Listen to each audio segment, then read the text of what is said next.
to approximate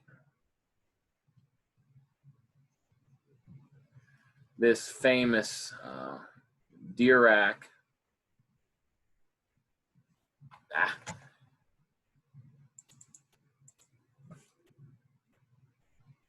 delta function.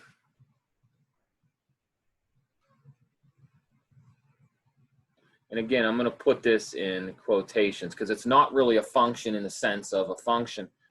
So we define it with two properties. The first property is when you plug any number in but 0, it spits out 0. So you plug in 1, you get 0. Plug in 16.95, it gets 0. However, if you plug in 0, it spits out infinity, which again, in the traditional sense of a function, this doesn't make any sense. But there, oh my God, I'm going to lose my mind. If this happens one more time, we're going to have to call it a day because we can't keep doing this. My head's going to explode.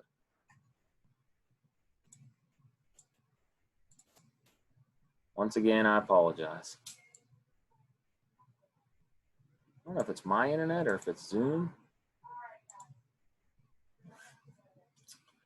Okay, so one more time.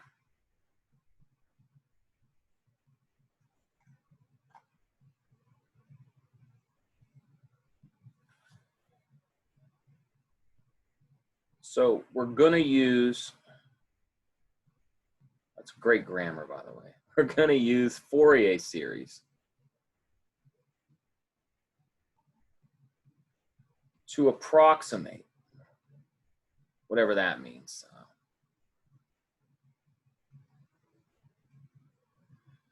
This famous Dirac delta function.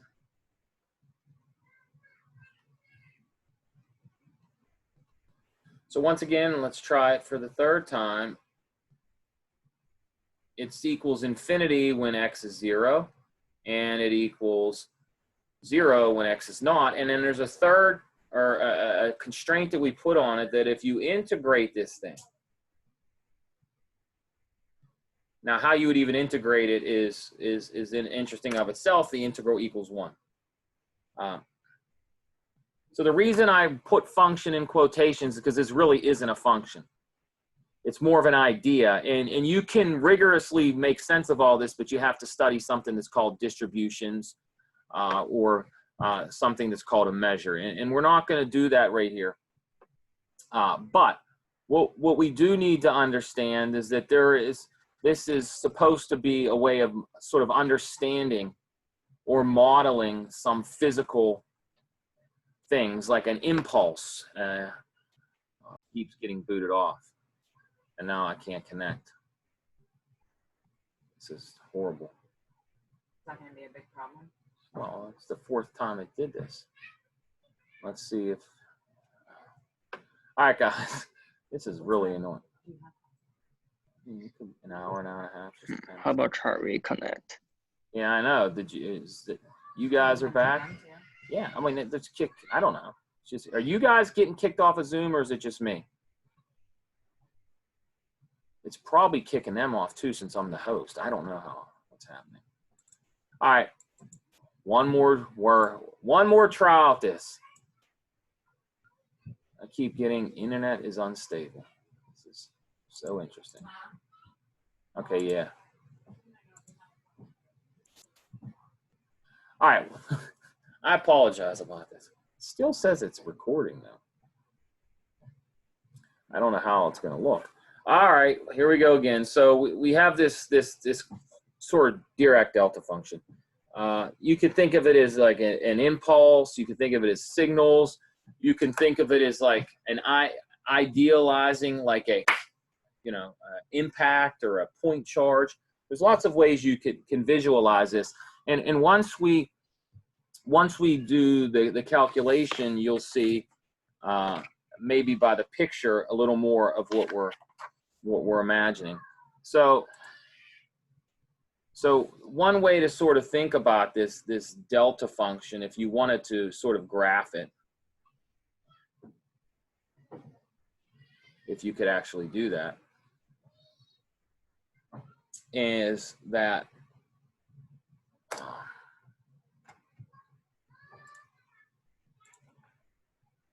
you draw an X and Y axis. And we wanted to sketch the graph in blue. Well, then it's 0. So on the axis everywhere, there's a hole here. And then you imagine that there's this, you know, it takes on infinity. It's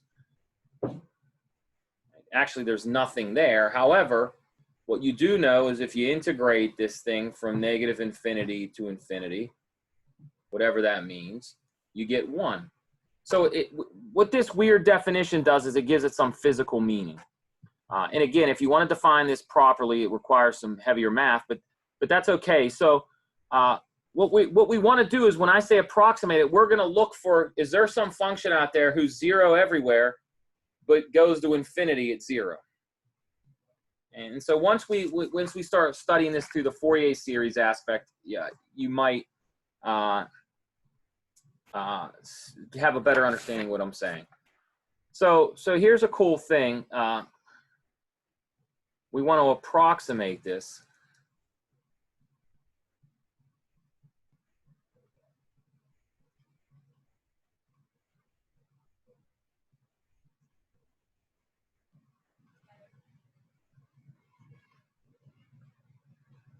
All right, so here's how we're going to do it. And part of this is going to be a homework problem for you because it's good practice. And that is the following. So step 1, show that the Fourier series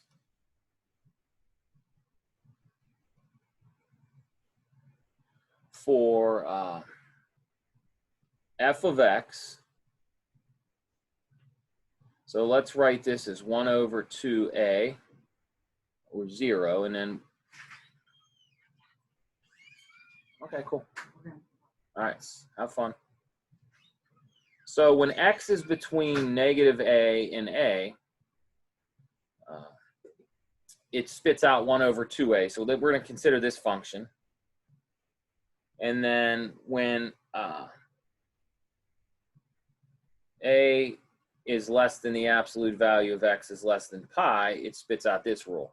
So we want to show that the Fourier series for this is 1 over 2 pi plus 1 over pi times this sum.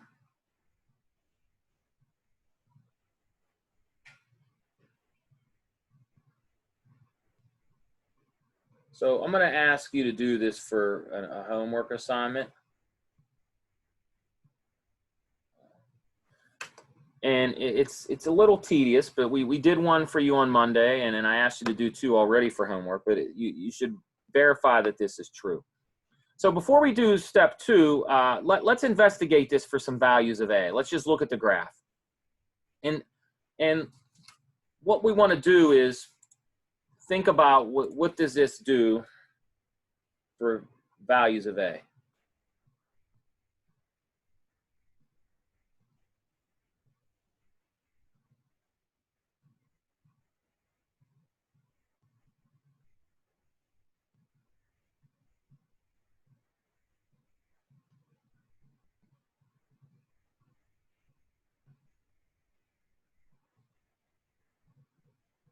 So what I'm going to do is I'm going to do namely a equals 1, and then I'm going to do a equals 0.1, and then I'm going to do a equals, say, 0.01. So what we're thinking about is what happens to this thing when a is small.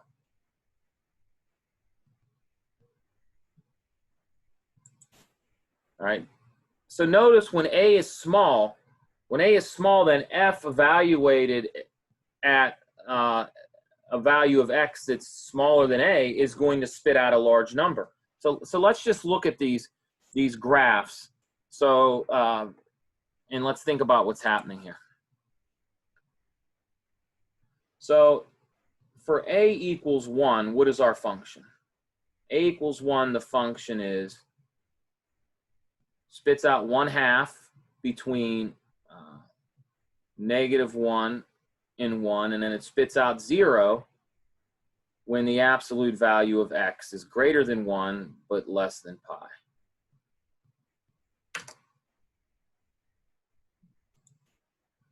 So that's the rule of the function. And so you could draw this by hand. So let's do it.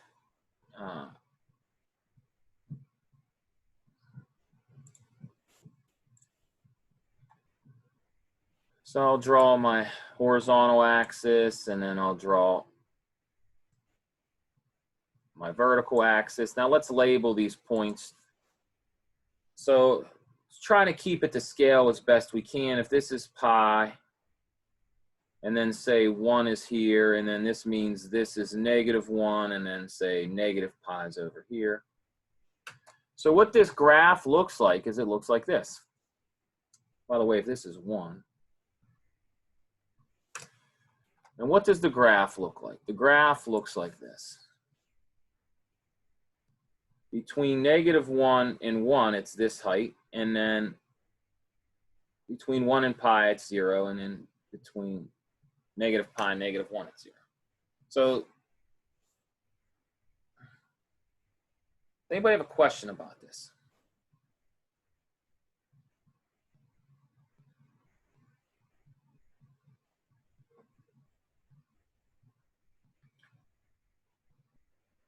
Comments, concerns? Wait, how do you know it's 0 between -pi and -1?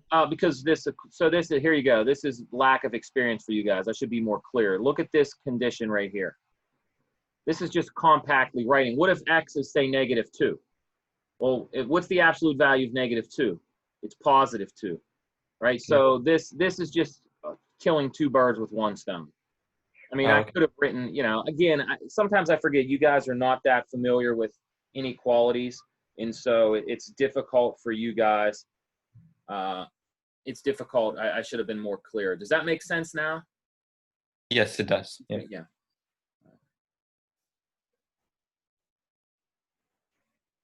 Okay. Okay, so let's draw this. It's going to be hard for me to draw the partial sums by hand. So what I'm going to do is I'm going to go to Desmos, and I'm going to do it on Desmos so you can kind of see the partial sum. So let's go. I got to share this with you. So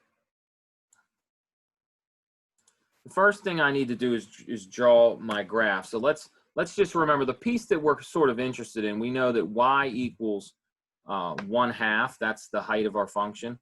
And it equals 1/2 when we're between -1 and 1. And then it's equal to 0 when, let's see if we can do it this way. -1 is less than the absolute value of x is less than pi. Yeah, it worked. Okay. Or excuse me, not -1, but +1. So there, if I change my colors, let's make it blue.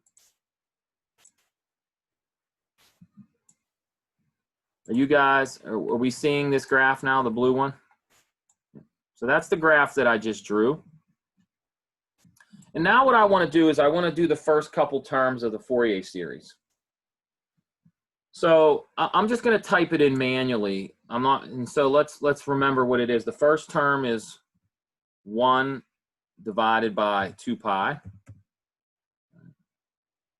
And then it's plus this sum. So the first term in the sum, well, we have a 1 over pi out front. And the first term in the sum is the sine of a, so the sine of 1, divided by n, which is 1 times a, so that's just divided by 1. And then it's the cosine of x. So that's the first term. And then the next term Well, actually, let's just type it in sum-wise. This will be a little easier for you. So I want to get to the important stuff, not the scary stuff. Or not to make it look scary. So let's say, okay, n equals 1. And let's just go up to, say, 5. Let's do the first 5 terms. So on the previous page, I showed you what it has to be. It's the sine of n times a. And by the way, let's do something really cool. Let's put an a here. Now I'm going to add a slider, and we're going to say a is 1. Right? And then we'll put a here. So I'm going to try to kill all these examples with one stone here. Okay, so inside the pattern, it's NA, and then this is divided by, what was it, NA? And then it was the cosine of, I guess I should put that here just to make sure we don't lose it, the cosine of NX. Okay, so if I just do the first 5 terms, look at this green curve. Maybe we'll switch it so it's a different color. Notice, even if I zoom out a little bit, this creature, look what it happens. It's pretty much mimicking what I want it to do. Now, instead of going to 5, let's do, say, the first 10 terms. Now, the red curve really is trying to mimic my blue jump up.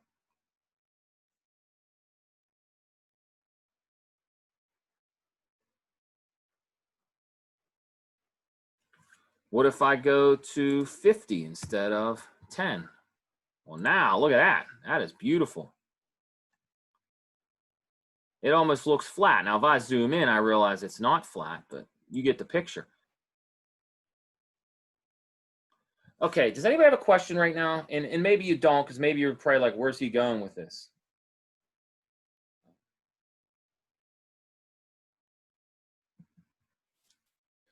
Okay, so now what happens? What happens if instead of using a equals 1, we shrink a?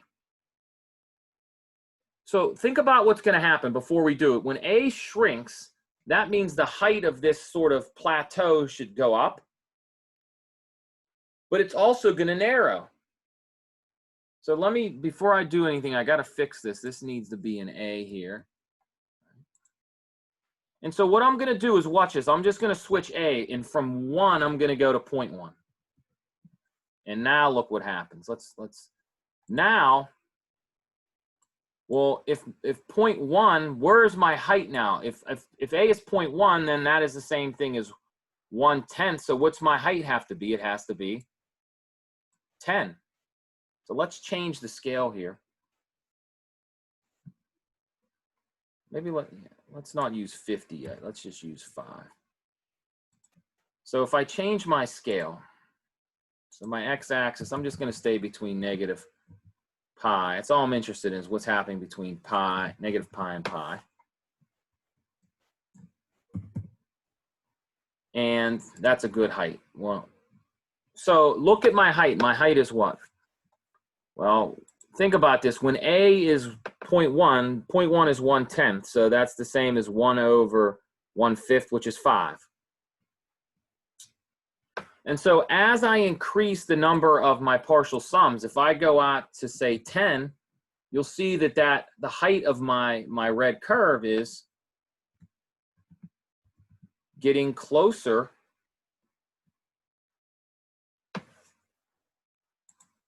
to mimicking what I want it to do.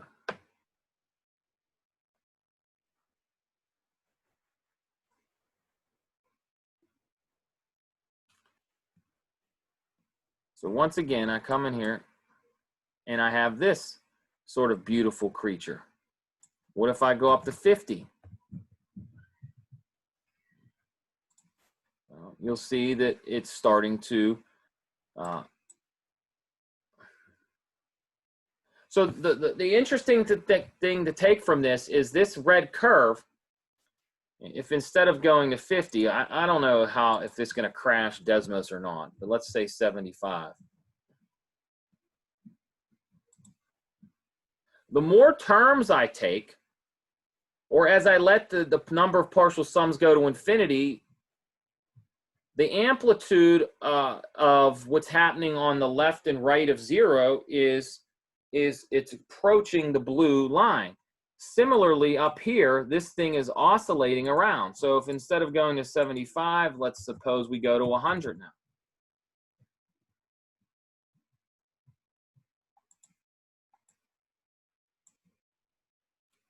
Okay, now let's change this slightly. So now we're going to do 0.01. So if I change this A to 0.01,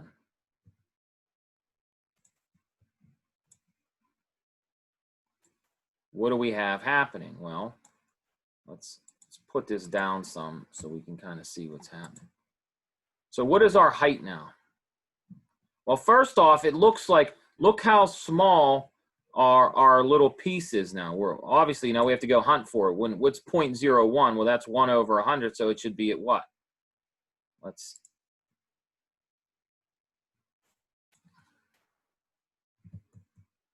It's at 50, right?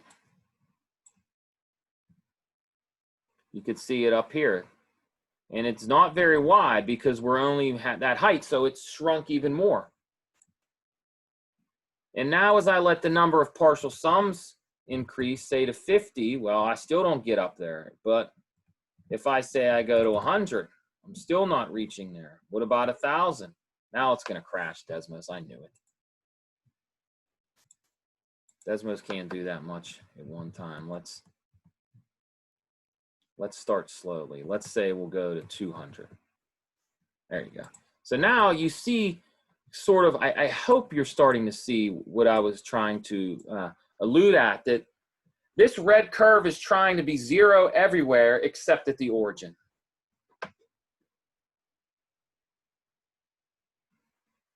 And as I let A shrink, as I let A go to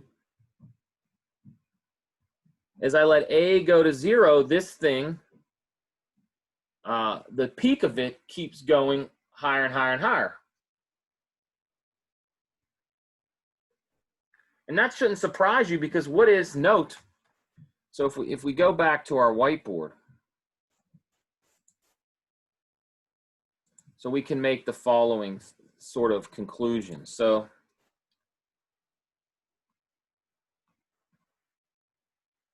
the limit as A goes to 0 from the right-hand side of 1 over 2A is equal to infinity, right?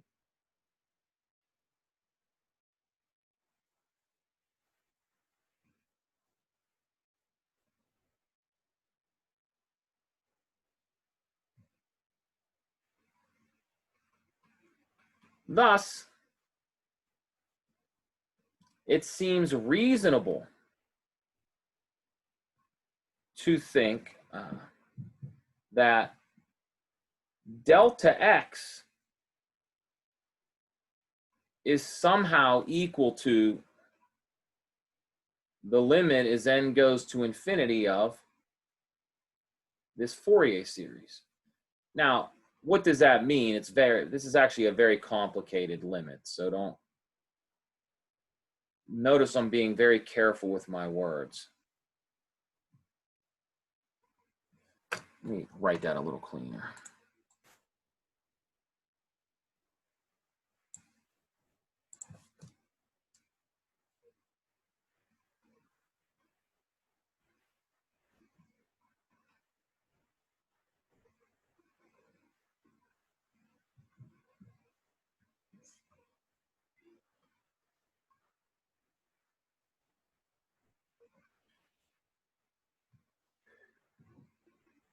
So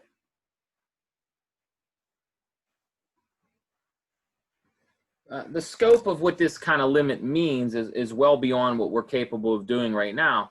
But I think hopefully what we just did with those 3 versions of A, as I kept getting them smaller, hopefully that's starting to sort of, you're seeing it on the computer. And maybe this idea of writing a limit this way sort of, I don't want to say makes sense to you, but in a sort of in a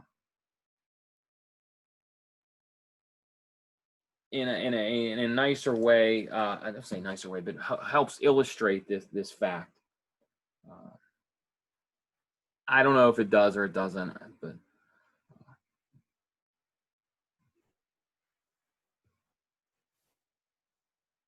does anybody have a question about this?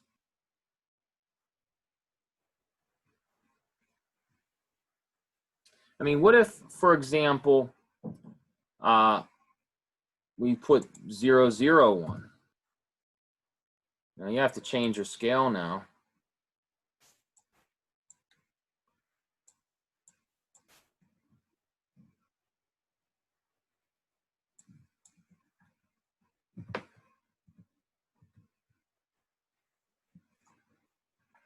Well, when a is 0.001, what is this function? It's 0.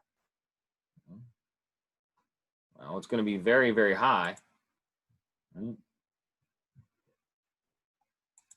So let me show you Desmos. So if I set a to 0.001, well, what is my height? Well, let's just double check. So it's at 500, right? So if I come over here and I change my scale to 500, you'll see that all it's spitting out is, if I zoom in here, I'm going to see a very, very tiny, there it is. And it goes from what point to what point? Well, what point is this? Well, if a is 0.001, then right here you have, for example, 0.001, 500.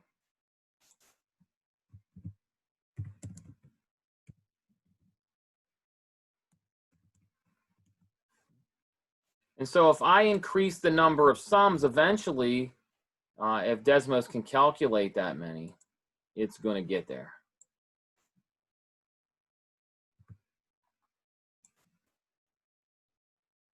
I don't know how many we're going to need to get there, though. Even with 1,000, I'm not getting there. So I need lots of partial sums. We'll do 10,000 or we'll crash. I don't know. Desmos might crash. We'd be better off doing this on Octave because, as you can see, Desmos is having trouble doing the arithmetic. It's not efficient as efficient as there it is. So now if we sort of zoom out a little bit, look at our scale on the x-axis. We're really narrowed in. So if I zoom out a little bit on my x-axis, if I go, say, negative, say, 0.5 instead, and then on my 0.5 here, now look at what the graph looks like when I make my scale. It looks exactly like we kind of wanted to, this sort of point mass, where it's 0 everywhere except at the origin. Does anybody have a question or a comment about this?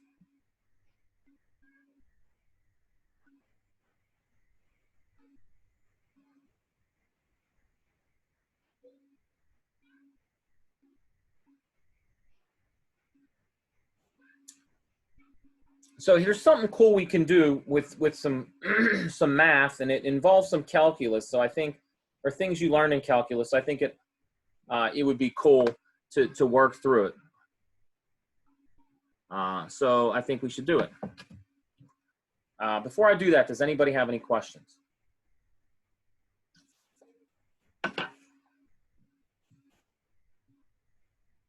Comments? And maybe I'll share with you some Octave code to make this happen. It's a little more efficient, and you could see what's happening here. Desmos it's having a hard time filling in on, it's tired. It's working too hard.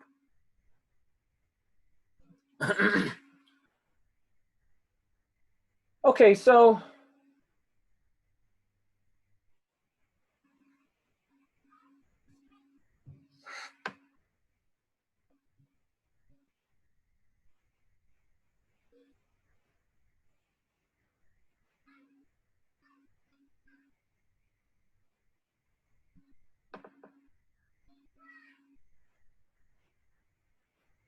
Any questions? Okay, so here we go. Let's assume we can play some games and we can get even better. So we're going back to this. So let's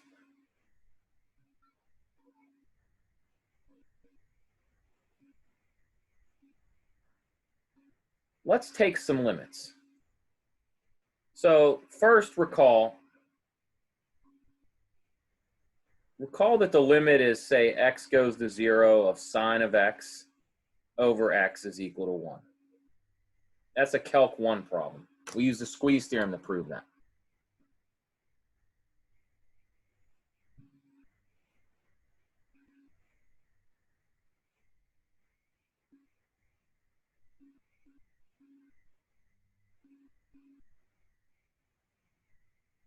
Okay, so what does that mean then?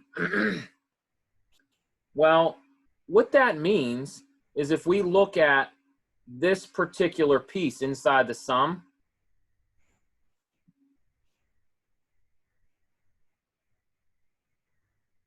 thus the limit is a goes to 0 from the right of our Fourier series, which was, I lost it already. What was it? It was, so what, 1 over 2 pi, right? 1 over 2 pi plus 1 over pi. And then if we take this piece right here, which was NA, and it's divided by NA. So the inputs is the same, and then this was cosine of NX. And this was, we're fixing some N here. And so this is N equals 1. So if I take that limit inside, and I take the limit of each piece, at least on the outside, it looks like then when I take the limit inside, this just becomes 1, so it's equal to this.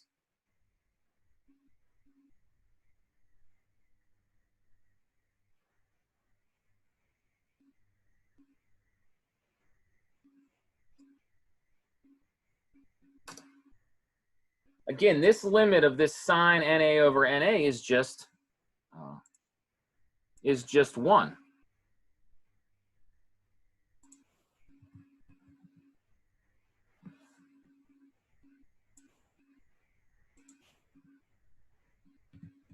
So does anybody have a question about that right now?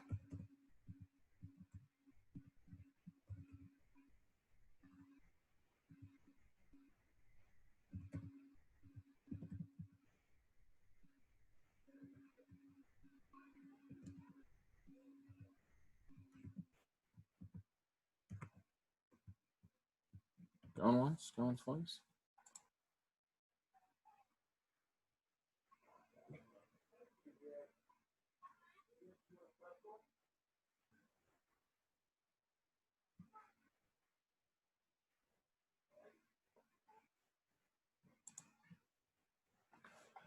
So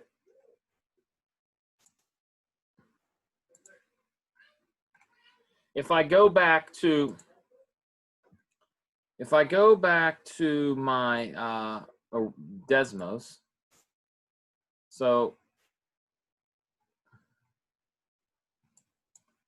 let me change my scale here.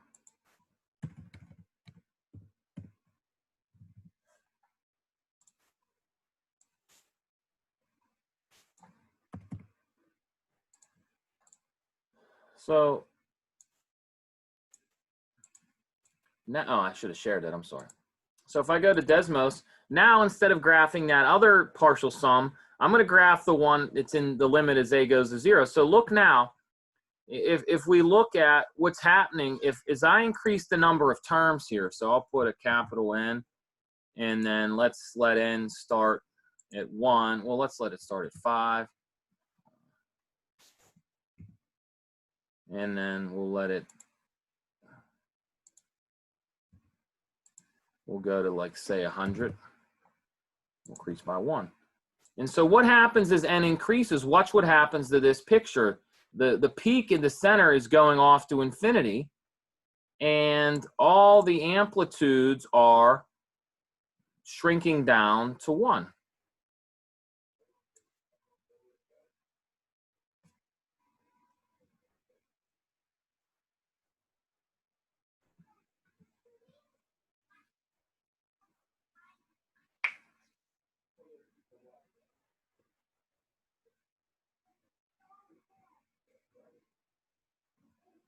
Does anybody have a question about this? So like having more n doesn't mean that it's more accurate, does it? Because like with n equals 40, it doesn't seem very accurate than it was with Right. less. I mean, you need, that's right. Because remember, you got to think about n being large as the series. You know, you want to think of this as some sort of limiting process, like and I don't want to say convergence in the sense of what you studied in Calc 2, because it's a little more complicated than that. But a good way to think about it is I increase the number of terms, this capital N, the peak is getting higher and higher. Does that make sense? So this peak keeps growing. If I increase the number of terms, that thing's just getting higher and higher, and its width is shrinking. Its width is going to 0, but its height is going off to infinity.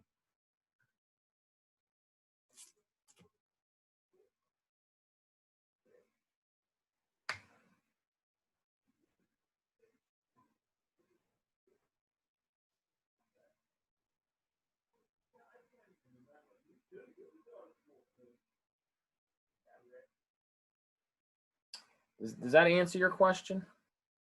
Yep.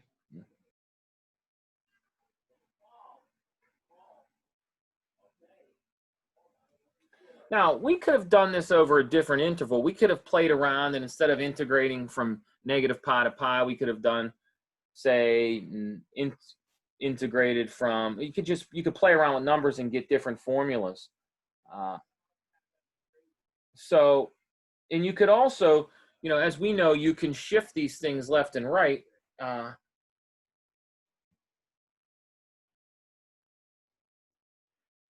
when you do that, some cool things happen. So I want to show you something along those lines in a second.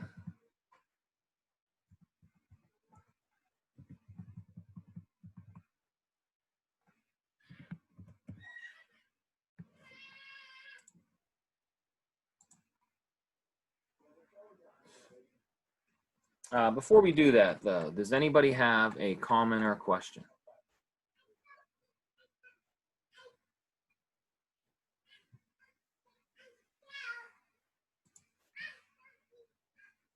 Okay. Very good.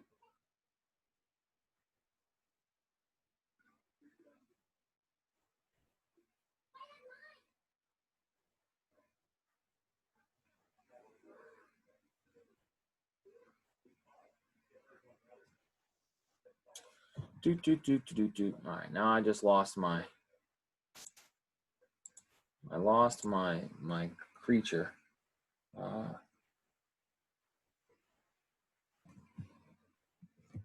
on, I lost my pen.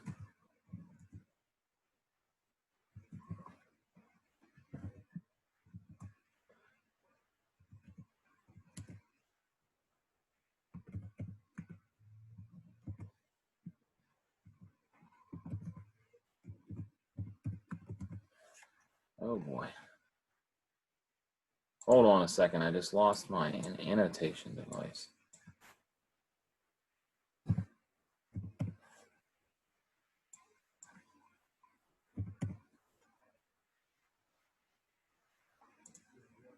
Ah!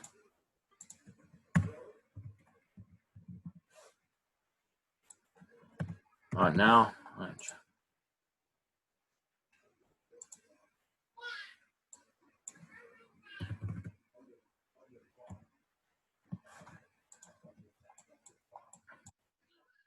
Okay, so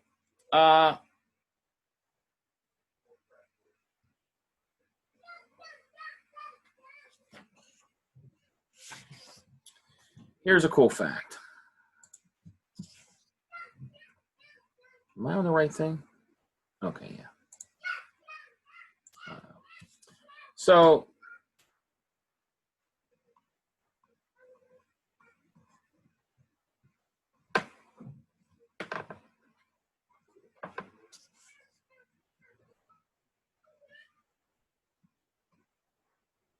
if we instead look at this function f of x, so we're going to write it as f of x equals 1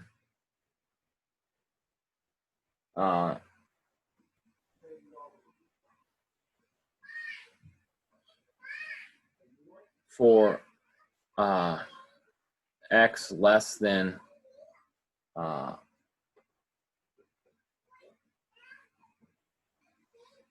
a and greater than negative a.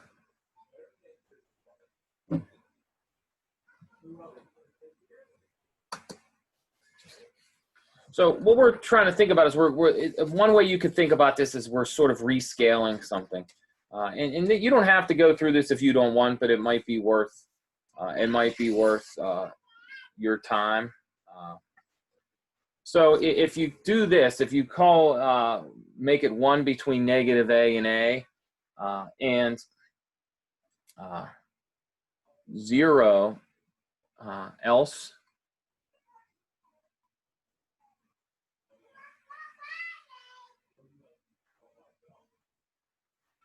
and you do this where a equals 1 over 2 pi.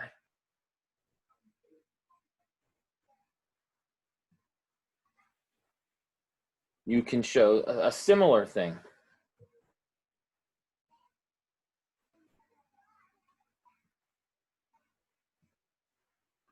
So it's very similar, but it's 1 over pi plus 2.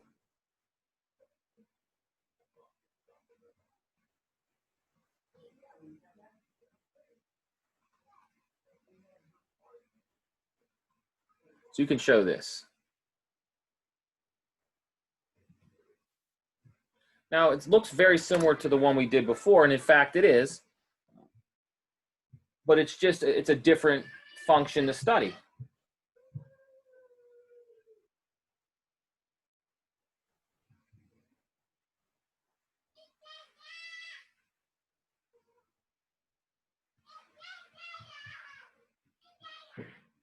Uh-oh, my kids are losing it.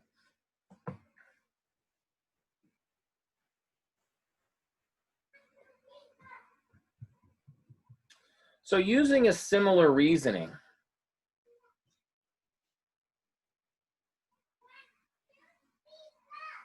that we did before,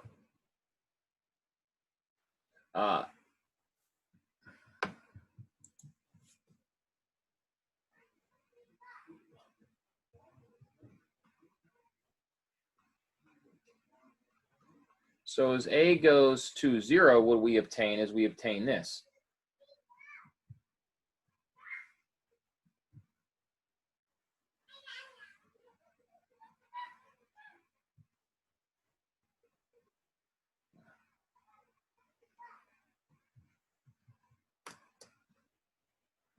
Which is similar to what we found before. Now, again, if you want to work through this, great. If not, that's fine.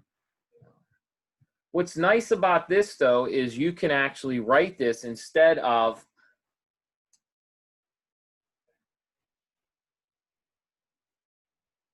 a series. There's an important fact. The important fact is this: 1 plus 2, the partial sums of these guys.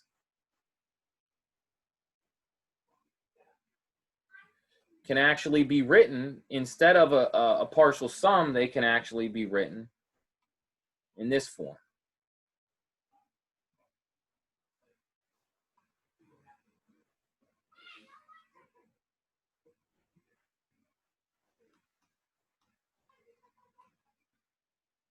And to do this is nothing more than I don't want to say an exercise. It just requires your knowledge of geometric series from calculus. It's not an easy derivation, but it's one that you're capable of doing. And I think it would be a good exercise for you. I don't know that you would enjoy it, but it could be a good learning experience to show this. And it basically comes down to this idea of geometric series that you would remember from calculus. Now, the downside is, in order to get the geometric series involved, you have to think of the fact that cosine and sine are related to the exponential function through that incorporating the imaginary numbers. So it's a little difficult, but it might be something worth your time. It's a good problem. So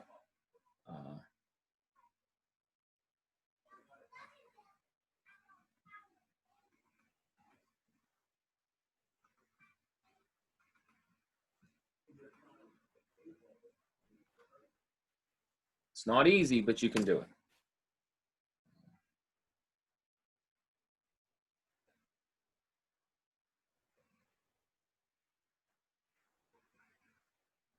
Sounds like fun, doesn't it? Does anybody have any questions about this? And by the way, let me reiterate why this stuff is important. We're talking about, we're looking, okay, so the idea is we need some sort of mathematical way of sort of showing this physical phenomenon that happens, this unit pulse where there's something that just happens, a point charge, if you will, from like electrostatics, something that is an instantaneous and then it's off. So sort of like a collision between molecules or two cars. And the way, and it's a little more complicated than that, but those are some sort of simple ways of trying to motivate this thing. And so we were trying to figure out how do we mathematically describe that phenomenon. And in many ways, a neuron can be thought of that too. When one neuron fires, when it communicates, what we notice, the research, you know, the data and the experiments show that you have this voltage which is increasing, and then suddenly it fires, and then it goes back down the rest. So you can also think about this huge point pulse as being a neuron sending information in an instant and then coming back down to its resting voltage. And so we need to mathematically describe these things, and here's one way to attempt that. Now there's other ways. If you go to the Wikipedia page for the delta function, you're going to see other ways of doing it. But some of you at some point or another will definitely encounter the delta function if you haven't already, and so it's very important that that you see it from different angles, at least in my opinion.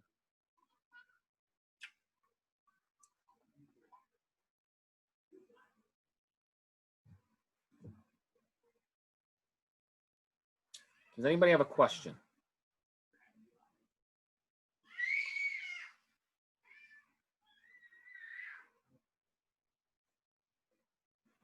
So another way to do this, and let's while we're on it, just because I mentioned it, is we can try to do it this way. So another way to quote unquote approximate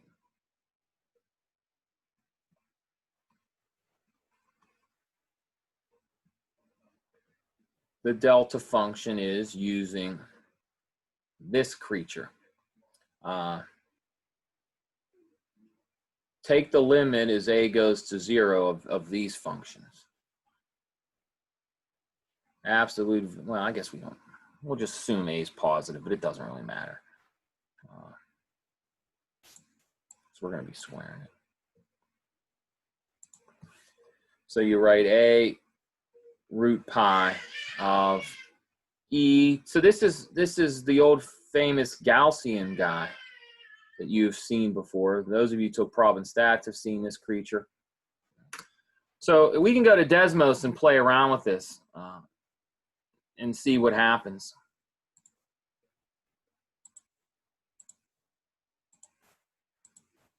So let me, I guess I should share. So let's just erase. I'm going to go and do a new graph because I don't want anything stored to mess me up. So what I'm going to do is I'm just going to type this creature in. I'm going to say y equals 1 divided by a, and then square root pi, and then it's e raised, well, that's not downstairs, e raised to the negative, and then it's x divided by a, quantity squared. Now, of course, there's no pictures yet because I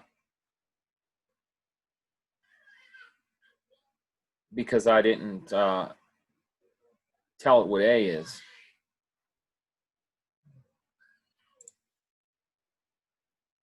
So let's make sure we have that correct. Let's go back to our negative signs in the correct place. Very good. So let's go back to Desmos now. Now let's add a slider for a. Let's say a starts at, say, 1.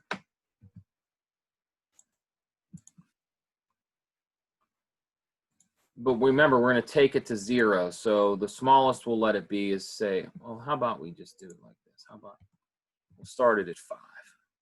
And then we'll go down to 0.001, and we can do it by 0.001. So you'll see the graph here is your standard Gaussian curve, the bell curve. Now what happens, at 5, by the way, it's very flat. Now what happens as a gets towards 0? What you'll see is its properties begins to shrink, and its height goes off to infinity. And you see now you get this idea where the graph is 0 everywhere except at the origin, and it's going off to infinity.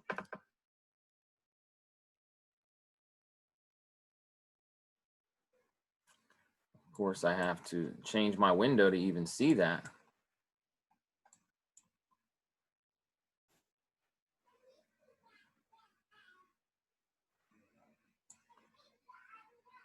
So this is pretty interesting. Does anybody have a question about that? This is another way to attack this sort of delta function. Does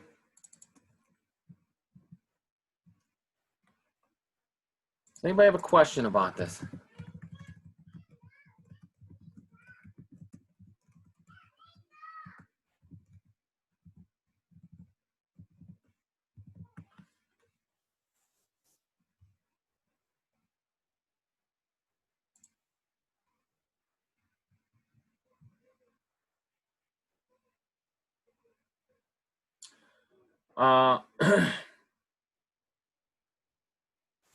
Comments, questions?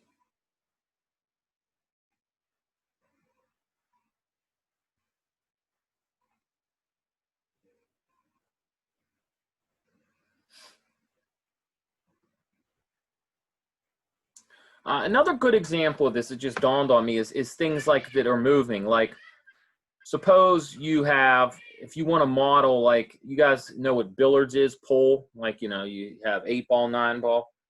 Well, think about what happens when a pole cue hits the ball. It's an instantaneous pulse. Similar like a car accident.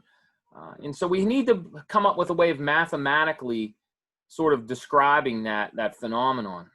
It's also used in things like signal processing. I mean, there's endless places you can use the delta function. And so it also, as I said, it shows up in all kinds of, you know, physics, classical mechanics, quantum mechanics, and it also shows up in neuroscience.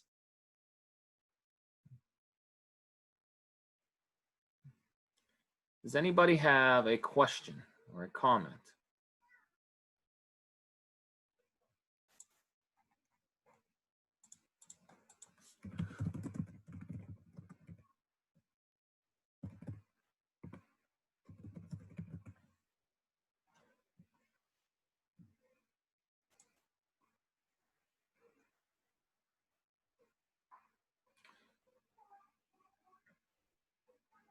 Okay.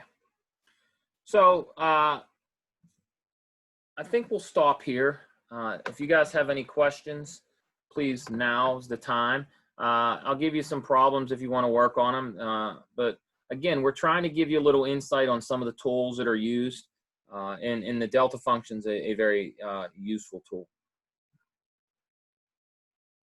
And plus, it gives you, I open the door for all these new things you guys can go learn about. if you so desire.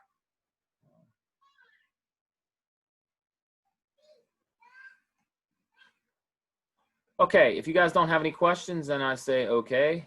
Take care. Thank you for joining, and I will talk to you next week. Abdullah, you said you're going to stick around, correct?